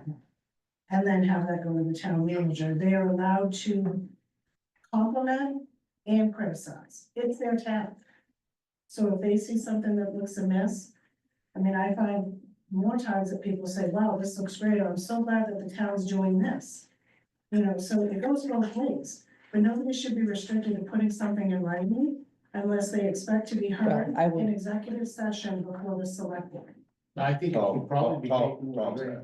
next. Tom's next, he's at the end. Yeah, I think that what Carol said is correct, you know, Lorna is the one in charge of, she's the town manager, she's running the day to day. And, you know, any town employee should be receptive to, you know, any complaint. I think there was a hole in the road I talked with over the phone. Because the road commissioner wasn't available. He passed it on to the appropriate people, the issue got solved. And that's the responsibility of anybody in town government, right? Right. And, you know, if Lorna is the go-to person, I was only teasing you, you're not. But, you know, that's absolutely the appropriate thing. Yeah, I hear you. I agree that maybe should be looked at, or I understand that you'd like it looked at, and I'll pass that along to the town manager who'll delegate that. And I think that's the appropriate response. Absolutely. Kristen, So Melanie stepped out, I appreciate her perspective. I think the other side of that is it's a very slippery slope when you start putting all of these things on the floor. So in my opinion, we are talking about different things. One, we're talking about not silencing citizens. Not silencing them means they are able to be heard. So whether they go to Dan or Barbara or Carol or Doug, that's great. But then that information needs to come back to Lorna. You know, the example, I had 3 phone calls last week that people found ticks on their park, right? If they had brought that to you as a complaint, we're finding ticks in the park, and suddenly we're discussing it in a public forum, it makes it look like I'm not doing my job. So I think it's when you're in the public eye, I think you're right. It's easy to notice a good job, but it's very easy to latch on to something that looks like it wasn't taken care of. So the mowing for the cemetery, yeah, it rained for 3 weeks straight. It was the same complaints we had about the ball fields, but the way Corey and I handled that was talking about it with each other and then going to Lorna and saying, this is what we need. Nobody saw that we had to take James to clean the Center for All Seasons for 5 additional hours last week, or before Memorial Day, because we had double the rentals coming in. Nobody saw that. You know, nobody saw that we had 100 people renting on a Saturday and we had another 75 on Sunday. They just saw that the village green wasn't mowed because the lawnmowers wouldn't stop.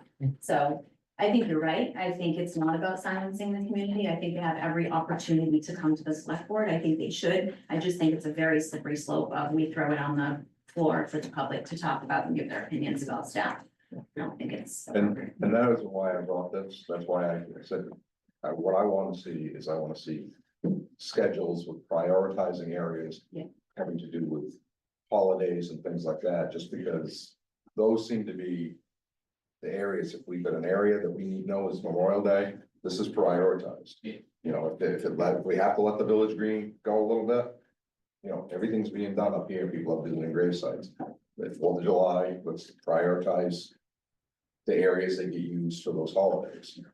And I'm just gonna play devil's advocate, because that's what I do, but I do think it was prioritized. I think it's just easy to look that the grass was long in some areas. I had a number of crafters who were like, oh, the grass isn't mowed. It's not. We sent an email saying we're rubber boots, you know, their priority was the cemetery. It was the flagpole. It was, you know, there were a couple of days that we took care of the things we needed to down at the center because yes, there are 4 people, but you've got James as a full-time cleaner. So you're really down to 2 full-time staff. You've got Wes and Corey, and then you've got Kevin if he was doing 5 burials. So I'm just saying that side of it. I think it's easy to perceive what is or is not being done. Sarah first, and then. Very good comments in regards to that, and I'm not here for this part of the meeting, but since I have a good experience in the school board with this kind of thing, or people complaining or whatnot. And what's the policy in the town to handle complaints? I don't think there is.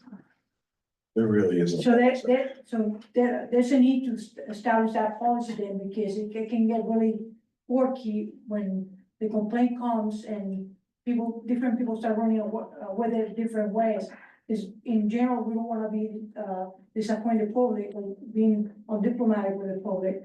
But at the same time, for instance, in the school board, when a complaint comes about, and usually people will call the school board members, not the superintendent, thinking that you know, that they are precisely trying to avoid retaliation or anything like that.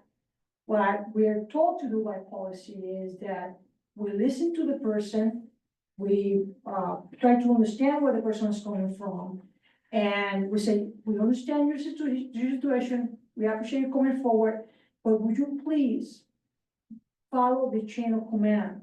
If the issue that you have is with facilities or whatever, go and talk to the facility person that you have an issue with. That doesn't work, go to the supervisor. That doesn't work, you go to the town manager.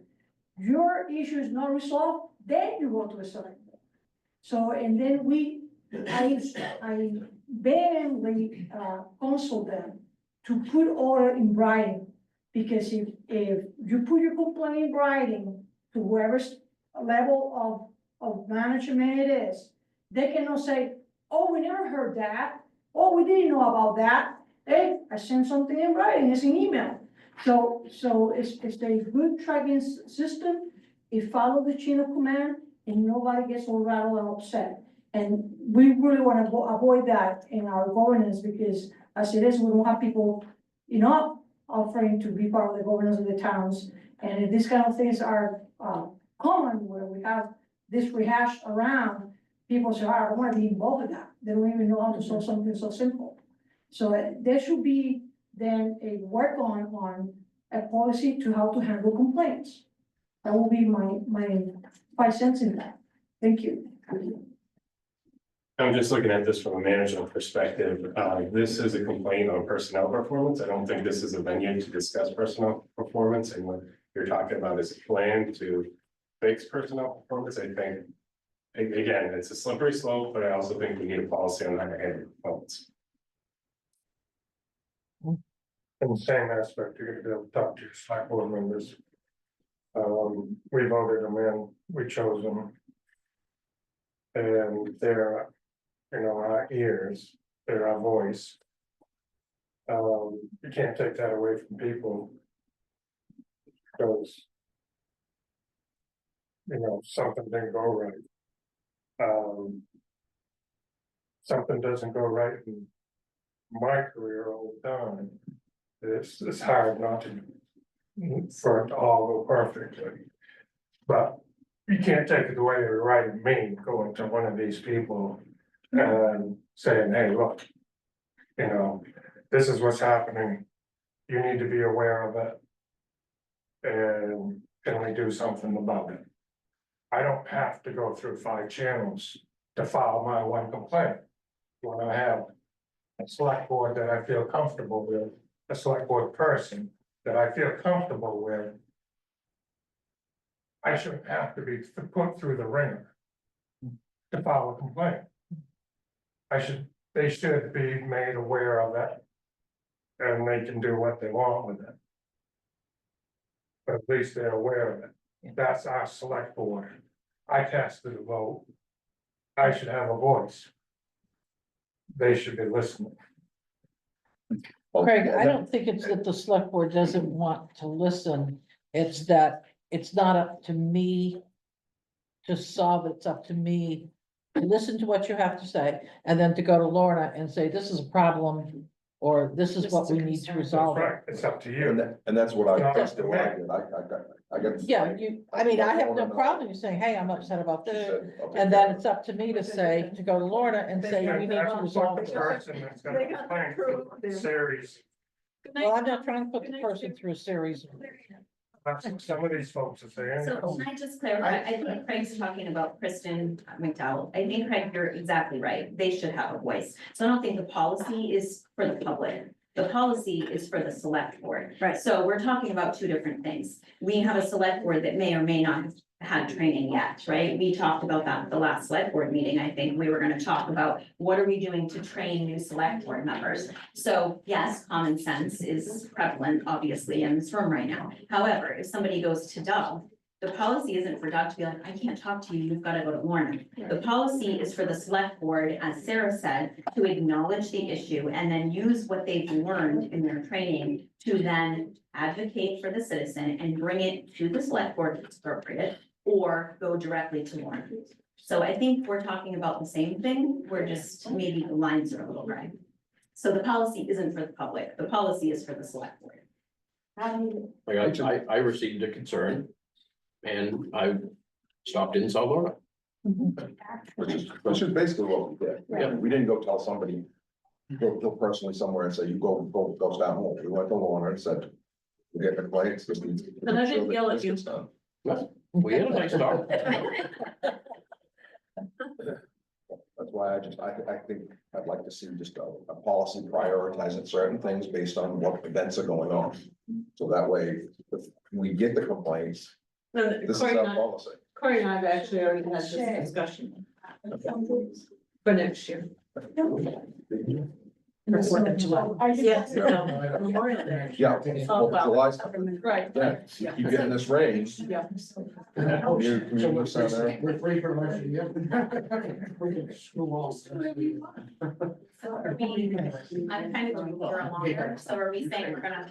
We can't hear you, there's too much talking. So I said, I'm kind of somebody who likes to move things along once they get discussed, so are we talking now about putting, you guys discussing the policy, is that the next step? Or having the town management and with facility maintenance come up with a policy, prioritize. That way we can tell the people in town when they call. This is our policy. You know, it's not, well, we'll try to get to it. This is our policy. If we're gonna work overtime, maybe we're gonna have to work some overtime. If not, if it rains continuously, then we can always back to citizens and say, it's rained 8 days straight, there's nothing we can do. We've So I- exhausted all. But we're talking about two policies. We're talking about one, which is the facilities and grounds maintenance And one. schedule for Procedural. special events, and the other is procedural for the select board. So we're talking about two different issues, Right. as Kristen pointed out. All right, Okay, moving on. Yeah, moving forward. okay, can you close that door? I'm behind you.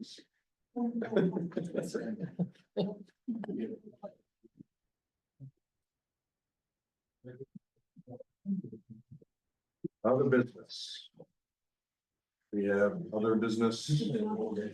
People move on.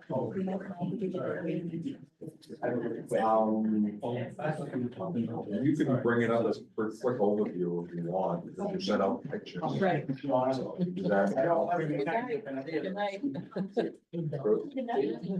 Yeah, I was wondering if the board would give Warren and Corey, be okay to advertise and sell the, equipment and stuff that we're salvaging out of 810 Dalton, so we can get it moved and, you know, get it sold, you know, say get it advertised anyway, I don't know which way they advertise, but get it advertised so they can get it sold. That, we do have some other things, a Yeah, trailer, trail, a snow blower, which you had already approved. We already proved the. Right, stuff, we yeah. did that, yeah.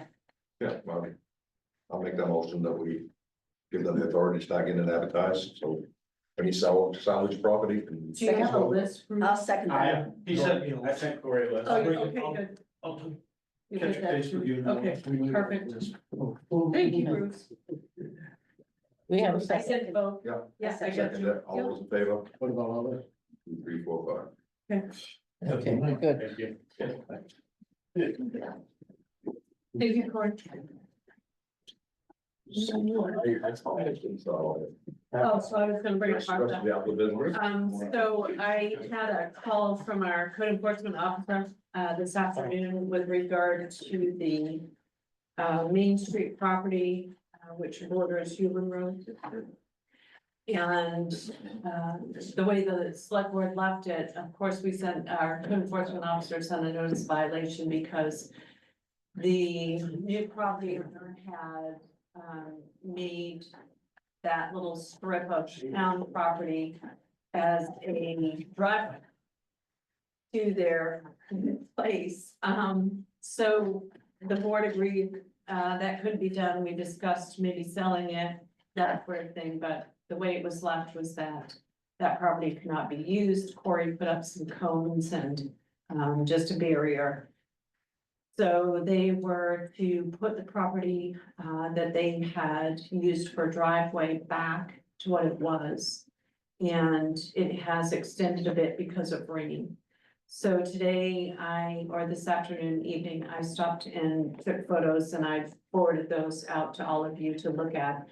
What appears to me is that if you're coming down Main Street in the village and you're going to turn onto Hewlin, and when you immediately make that turn right here where 27 is, there is a driveway from Hewlin Road onto the property. It's all packed gravel, looks lovely. And it's my understanding as well. I had a second call from Hans, who spoke with the contractor who did the work, and they indicated that that driveway is in the right of way. It's the state's issue, not the town. And that it doesn't have anything to do with the town. But if you look at those photos I sent you, To me, it appears the driveway enters from Hewlin, not Route Does 27. enter from It here. does enter. So I don't have any answers without doing research for you, but I'll contact the state, I'll contact Jason. And see what I can find out so that I can get that information to you. Hans was looking at what we might do, what board might suggest. How to proceed immediately, and his suggestion was to put up a barrier. I'm thinking those big cement barriers. A barrier where that driveway has been left. Because the state has it right away from the center line over, but I don't know. Right, what- from usually 27, that's not. Right, but they're not gonna, the state's not gonna allow the driveway to come out onto 27. No, No, It's because coming there's out. already a driveway There coming There from is that a house driveway on there. 27. Yeah, Bruce. Is there property pins up here for our property? Do you know? I believe there are pins, Okay, but Hans did mention that. okay. I'm just not. If you look at those photos, it does not look like it comes I went on, back by there today, I see It it's does- working. there. but it doesn't enter from 27, it's Hewlin. Yeah, then just. No, it doesn't. Goes enter. right across where somebody's painted a cross. And I'm gonna guess if you wanted a driveway permit from the town, from Hewlin, that. Without looking at the policy, that you've gotta go 30 or 50 feet from a stop sign or a right intersection, I don't know. I think, I don't. but I'll have to I don't research. know either. Okay. Cause that's And it's dangerous. also fairly steep, isn't it? No, No. Somehow that's It's pretty close. going to Route 27? Yeah. If they Oh, go, from Yeah, they 27, couldn't it go would be to- very. State won't allow right. so, That driveway is the driveway that was there. Yeah. That Well- driveway's been there, and it was my understanding from talking to the prior owner. The reason why that driveway was put there is because the town owns below it. Not quite so sure if the town owns all the way to 27, but she put that Maria Anderson as not the original owner, but. She was explaining to me, that's why it's so small and that's why it's up there, is because the town owns below it. And that little space below it is what the town owns, so I don't know if the town owns all the way to 27. I get, Yeah, they did. we won't, I think we do, but There I'll used to be research. there used to be a and- fire station there. I'll research and bring that information. Okay. Back to the board. Somehow But I she think got a that barriers- permit for a Get the driveway. photo, it's in my. Well, I in guess, my I guess it got box. canceled after the fact. Go get it right now. I No, think she applied for it, but it hadn't been given. And then when they realized it was coming across town property, it was denied. Is what I was told. I don't know if it's, This woman here, yes, or Maria Anderson, the prior owner, The current owner Current applied owner. for it. yeah, putting it across the town. But the Yeah. original one that was there, that's up by 27, that comes off Hewlin Road, that's been there. Yeah. That's original. I don't know how original, how many original. years, but that's always been there. Yeah. That, been there for a while. I Yeah. mean, there used to be a fire station there, so that it's not driveway was there. with the fire original, but it's station. been there it's been there a while. And it's not a square piece that the town owns, it's a No. triangle. Right. Yeah. Yeah. And where's the tip of that triangle start? I think it starts just south of that. I'll do Or some just east research of though, and I'll bring that that driveway. back to you. It starts out at the stop sign and gets narrower back from that and down the Yeah. field road. It does start at the stop sign, doesn't Yeah, it? it's We've wide. seen the Yeah, property yeah, tax we- card. We pulled the thing out, it's Yeah. wider up on that end and then it gets narrower as you go in. Human road. Comes to a little point, at a point. So where the Webster's owned that, and we had the fire station there was a driveway there. The person that asked really truly about that driveway, which Lorna knows and you may know, Dan, is contact Charles Webster up in Barrington. Oh, Charlie, he's down in Florida now. He's down in Florida now. Yeah, I have But contact with The him. contact, if somebody can contact Charlie, that was his parents' house, he can. Yeah, contact I them. don't Charlie know Webster? that. Oh my Because you God. should talk to Rod Johnson before, he grew up there. Yeah. I never knew that. So Rod would know. Yeah. Cause Rod was living there when the fire station was there. So So Roddy Charlie's would be the parents. one to check. Yeah, would- so could they tell Charlie's you. parents. So what is the value of this property to the town? I mean, why are we? It isn't, we'd like to sell it to her. Well, why hasn't the offer been made? Because she hasn't received an Because offer we have yet. to get approval from voters to sell it. And we questioned a couple meetings ago. We wanted to know if there were other areas, so we didn't set a precedence of selling just one. We wanted to know other pieces of property. There was another one just down below it that had a value that Dan questioned. And he asked Lorna, to come back with Why a the reason. value on one was so much different than the other. Why the value of the other piece was so much different, and then we could possibly put this to the voters to sell. So won't go to the voters now till January. Right, probably. and it would, I mean, it would have to go out to bid. once- Right, have to Once go, we had yeah. approval, so she would not be guaranteed to get it. Yeah, She'd have to put a bid in. She would have the chance to buy it like everybody, because it'd have to go to the voters. But It's she's not nobody else usable. would be worth, No. right, nobody else. Not would be even- worth- you could put a couple Right, it wouldn't cars be worth there. anything to anybody else to bid on. Right. so. Right. Right, who else would want it? Right, so, but yeah, we'd like to get it sold. Yeah. But Get it back does on the the board tax map. agree to put a barrier there? Well, I think do your research first and find out what's what, Okay, but I mean, the driveway can't cross town property. right. Town property all the way to the corner, then we're gonna have to do What something. if it's always been existing? Still doesn't matter. It doesn't Town matter. property. It's town property. You shouldn't be crossing town, nobody should ever be crossing town property without the town's permission. Right. And right now, she doesn't have the town's permission. Does her property go down Huron Road, It borders. beyond It- the borders the town property? line. So she could put a driveway back behind the house coming back. If it goes that far Like back, where and as the long town as, as property long is, as they the triangle. allow the driveway permit. But she could take her existing driveway, drive around the house and park on the other side. But she would just need to use her existing driveway, which is tight, but. Yeah. It's tight It's there. driving over the septic line, so it's gonna freeze. And Yeah, there's, no, that's not acceptable. I mean, I'd like to just sell the piece of property off and be done with it, but right, we need to find the value, what it's worth, and get it from voters and get it up to bid if we can. We just have an order that we gotta follow for that to get it there, and we're working on the value, because there was a question last time we talked about it. Yeah, because okay, that piece of property was valued more than the piece of the dam. Which is on the water, Which is on the and that water. was what Dan questioned. Yeah, there was like, wait a minute, why? So we were supposed to check with the assessors and find out what was going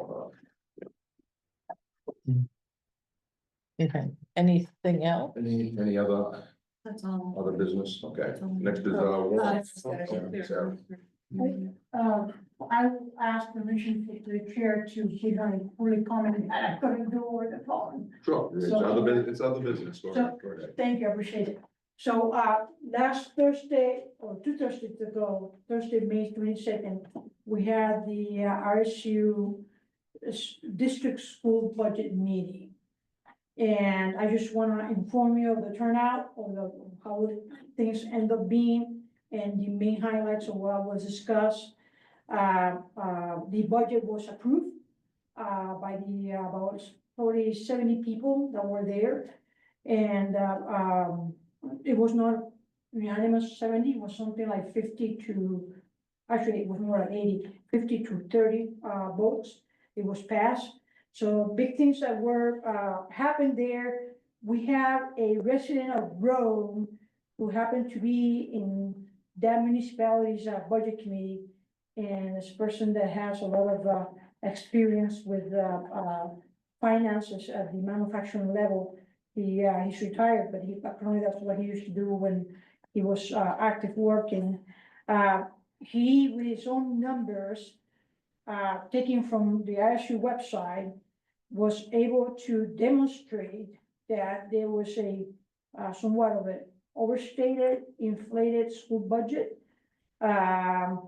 That said, he stated as well that the RSU has about a surplus of $6 million in reserve accounts, which is true. The recent audit demonstrated that. He also spoke about the concept that the FY24 Article 1 had leftovers monies or surplus of about 1.7 million that are part of that reserve already, and that's true. And however, the administration was asking for a 2.4 million increase. When last year, they had a 1.7 million leftover monies. Put it in the reserves, and now this year, 2.4 million are asked for that same article. So he motioned to change or use Article 1 by $1.2 million, and that was voting down. And the other highlight that really kicked around for about half an hour strongly, and I bet you guys know what it's all about. It was questions about the new contract for this interim assistant superintendent contract that is being given to the current superintendent starting July 1st. A lot of questions were asked on why that was being paid from a emergency contingency fund that is part of the reserves and not being part of the regular budget when it's a administrative position. And we even had a gentleman from Oakland, which was quite a surprise, brought up a state law that according to him was not being complied with. According to the state law, the way he summarized it is Title 20A, Section 1491. And according to the summary that he gave, any money that comes out of reserve have to be approved by the board to be used, which was done with this position. And additionally, go as an article to be voted by the peoples of the town. That was not done. So he was insisting to put when Article 6 came up, he was insisting to put extra money there to pay for the new position that is being granted, otherwise that's not gonna happen. So I don't know where that's gonna end, but I just wanna let you know that happened, because that's my only purpose here is informing the public of what happened there. You guys can take it from there. Thank you so much. Thank you. Thank you, Sarah. Thank you, Sarah. Thank you for your time that you put into this, Sarah. Well, Alrighty, move on to warrants. Start with payroll warrant number 56, $14,069.55. Thank you, Sarah. you're welcome, thank you. Move to approve. Did you have a motion or? Okay, move to approve. Oh, Sorry. Any questions on that one? All those in favor? 5-4-0 against. Next is BMV warrant number 57, $28,873.35. Move to approve. Second, okay, Michael, second. Questions on BMV warrant? This is payroll. 57. Did I give you the wrong BMV. title? payroll. It is It's a payroll, okay. yeah, Another payroll warrant. sorry, that's my fault. Oh, and the first First one one, the was- first one. first was- Oh, it'd be, the first one was I had being- Yeah, first one's mixed around, the didn't I? Yeah, I guess I'm it gonna just have got to mixed look at up. those as I pull them all. Okay, okay, All right, well, this one is payroll. So all. we have the right number though. Yeah. Right. All When those you in look at the favor? paper, it's clear. 5-4-0 against. Next one is warrant 58, which is AD warrant. Now, this one, if you look at 58. Go beyond the signature page. And date on here, no, go ahead. When Penny had processed this warrant and printed checks, there was a glitch with Trio that put the date of the checks as October 29. Oh, no. 2025. So she realized that and got hold of Trio, they removed it in, and it was not anything that she did, it was a glitch in Trio. Oh, no. So they ended up posting the warrant, voiding it, and then creating another warrant with all of the same transactions with the correct date. So although you have warrant 58, she has warrant 62, which is exactly the same, except it has the right date. Okay. So do Okay. we just want to approve 68? 62. 62. Yeah, Not it'll be 58. 62, not 58. Okay. Okay, Okay. Move to approve warrant 62. second. okay. I don't see Do we have any questions on that? That haven't been answered. Warren was very nice at answering my questions. Except I still don't know on that page 2 of warrant. updates. Oh, farm is Farmington. Farmington. Yes, I looked it up. Oh, okay. All right, okay. Thank you. I got a question. Yeah, It's not on the amount, but cemetery flags, why does it say flags for patriots? So if you're not a That's the patriot, you company, don't, that's you the don't. vendor. They put them only on the vendor. That's the vendor. the vendor. That's the name of the company you got flags from? Yes, Flags for Patriots, okay. they're out of Bangor. Kind of odd name. Yeah, they're really, he's a nice man. I've been up there to get stuff. Yeah. I don't really see anything. Okay, more service, All of the mowers have been serviced, you know. but they've got parts on back or waiting. I had my questions answered. Okay. All right, I'm good. Anybody else? No, I'm fine. I'm good. All right, all those in favor of 62. 62, At 162. 5-4, 0 against. Next one is another payroll warrant number 59. $25,885.56. Move to approve. Second. Michael in second. Those in favor? 5-4, 0 against. Makes it so much easier when I have the same triple motion and seconding. It's easier that way. I told you, that's all you had to say, Laura. That's right. Next one is warrant 60, it's an AP warrant. BMV. BMD. Well, I got on the thing, yes, it's AP warrant. Yeah, but it's the state of Maine BMD. Okay. That's the only transaction. That's why we call it a BMD. Okay. It's still a AP.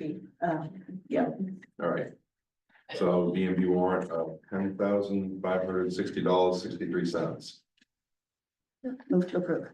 Second. All right, all those in favor? 5-4, 0 against. And the last one is another AP warrant, number 61. $35,738.53. Move to approve. And second. All those in favor? 5-4, 0 against. You have one additional in your sign folder. It should be warrant 63. It's that educational award Yeah, it's another AP. Oh. for $1,000. Yeah, and that's why I mean, this, right here, you go, that's only high school scholarship, it's not a scholarship. The problem is if you present it as a scholarship, they have to declare it to the school as a scholarship, and that amount of money is reduced off the financial aid. If you do it as an academic award. Yep. It Is doesn't, it on the check as scholarship? so, I don't know. don't Like in the memo know or something? what it says I don't on know, there. Because we don't have the check here. Right. so, It might be inside that, if you want me to take a look. yeah, go ahead, go on, because that's the problem, that's why I always push for it to become an Right. academic award, Yeah. because they don't have to use it for school. It's an award because they had good grades, they can use it to buy some materials or do whatever they want to do with it, they do. Yeah. When my daughter went to school, if you've got a scholarship, you have to support the school as a scholarship. It does say Messalonsky High School Scholarship. And this came from Cassie Martin at RSU 18. She requested the check for the town of Belgrade scholarship and include the name of the recipient. Right, but that's it, just the check say scholarship. Well, it says it looks like it says in the description. It says Messalonsky High School Scholarship. Yeah. It's made payable to the student. Right, but it says Right, but scholarship. it doesn't, so I do not technically- know that it Technically, says she'd have that to on there. declare it as a scholarship, and I don't want them to have. And the only way it would show up is if it's in the memo of it. Right. I doubt that it's I don't think anything prints in the memos on our check. All right, well, when they give it out, Maybe we make sure next year when we Does do Penny the still have budget that we checks? call it an academic She should, award. yeah. And I then think it does. say that in post our the budget, account that that's the way. problem.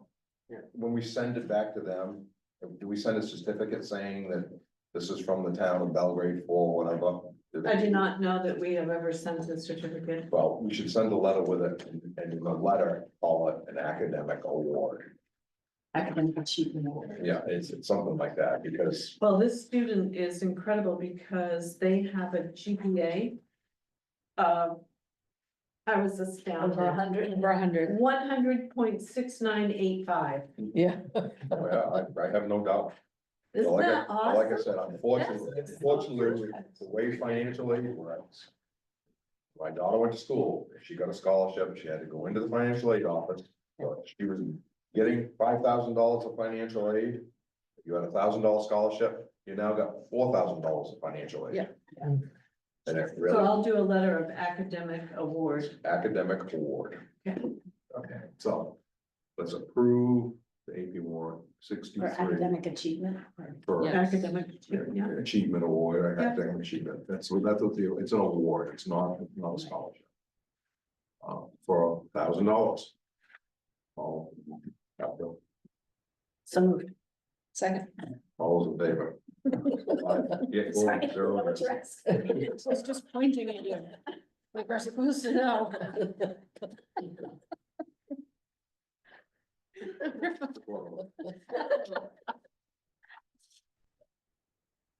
Town manager report. You have a copy on your desk. So the paving update, Pike Industries will start reclaiming right off and should start paving around July 23.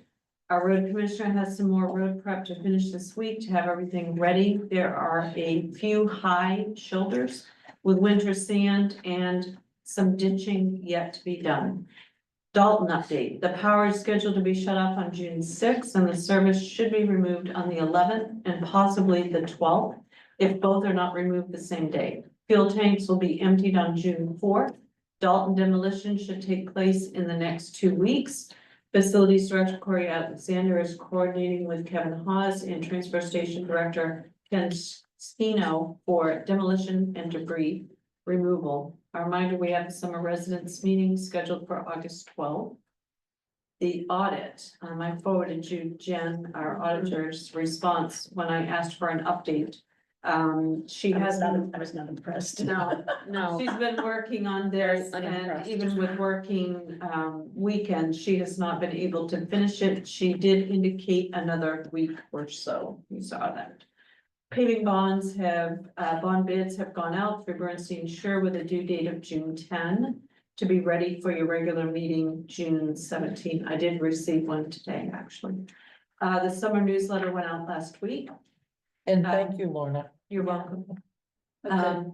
Attended Maine Trails meeting in Skowhegan, met with friends of the Belgrade Public Library today. And we have our first Maine Trails meeting for the small committee scheduled for Thursday of this week.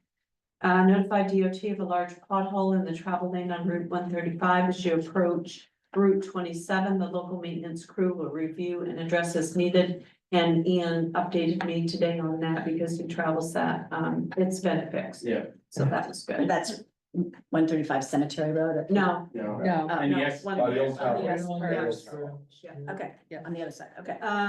Notified DOT of the 2 recent accidents at the intersection of West Road and Route 135 and asked if they might be able to put a flashing light or something to call attention to the intersection and the need to observe the speed limits to slow down, to avoid further serious injury. They will review the reports and take a look sometime this week or next. And were there serious injuries resulting from those Yeah. accidents? Yeah. Assessor Rob DePlissa will have mill rate calculations ready for your June 17 meeting. As always, he'll be providing 3 options, high, middle, and low, and make a recommendation. He'll be away that week on vacation, but felt comfortable that I present these options to you along with his recommendation.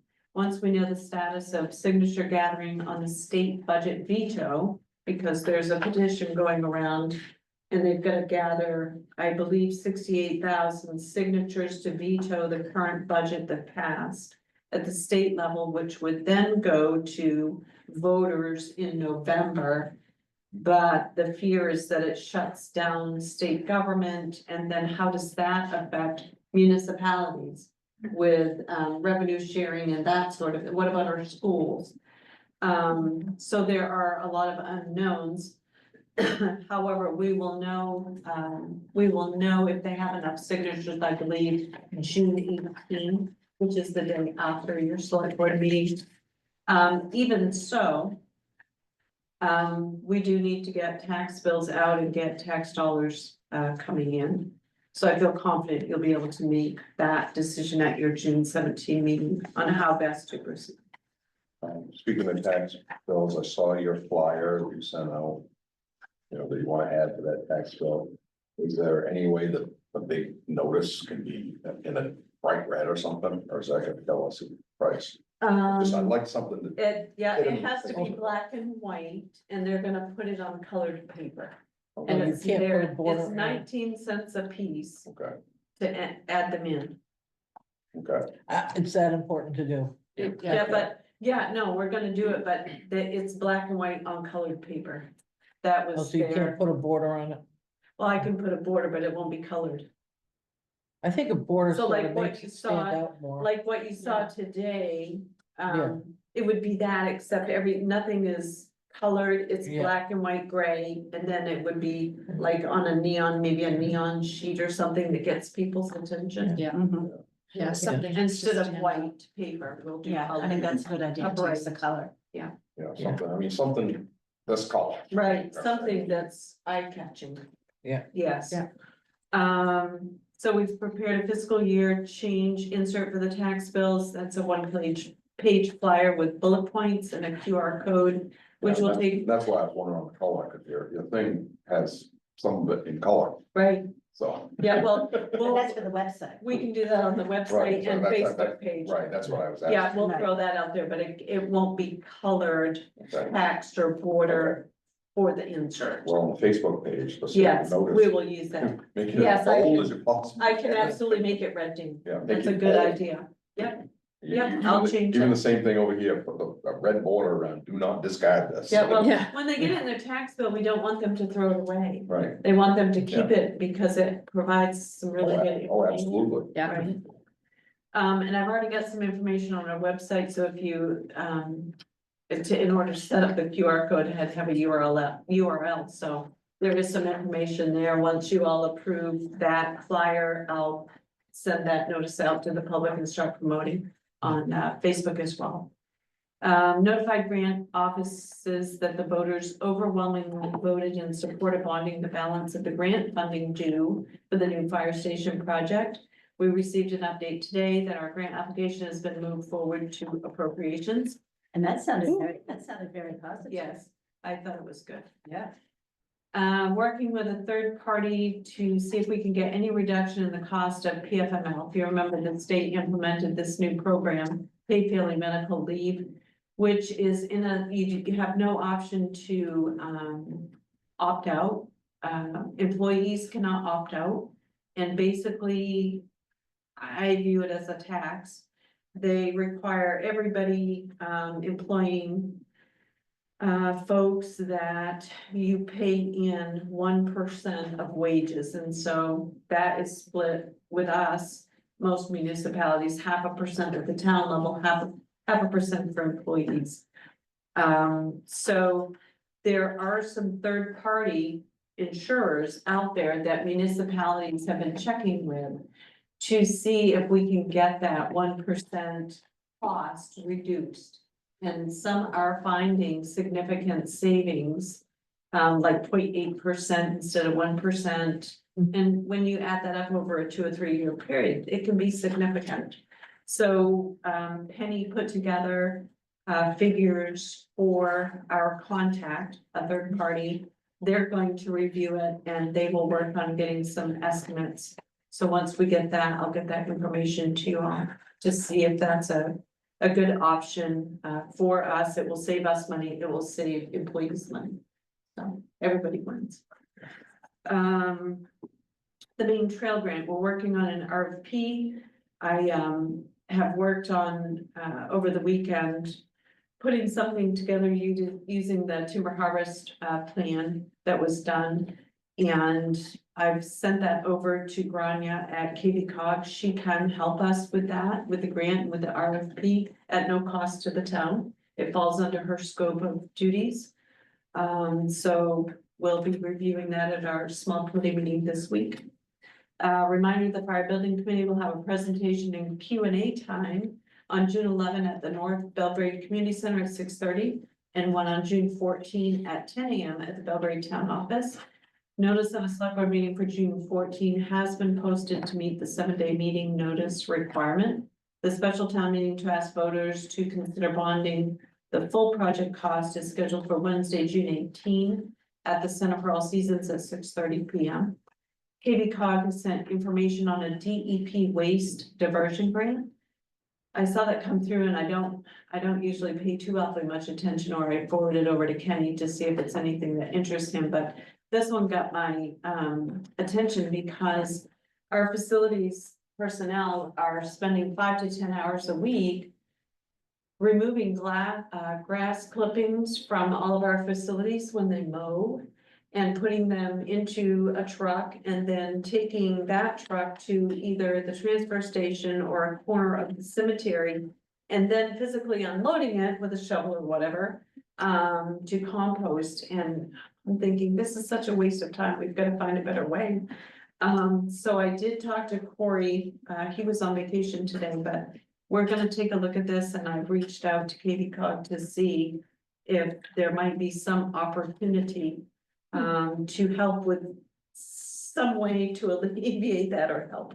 I don't know if there is, but it's worth exploring if it saves our personnel time, which saves us money, makes everybody more efficient.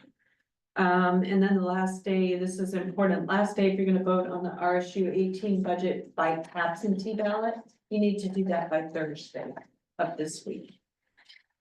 Otherwise, it's June 10th, right? You are correct. Okay. You haven't discussed other than executive session at the bottom, which I want to have a quick one.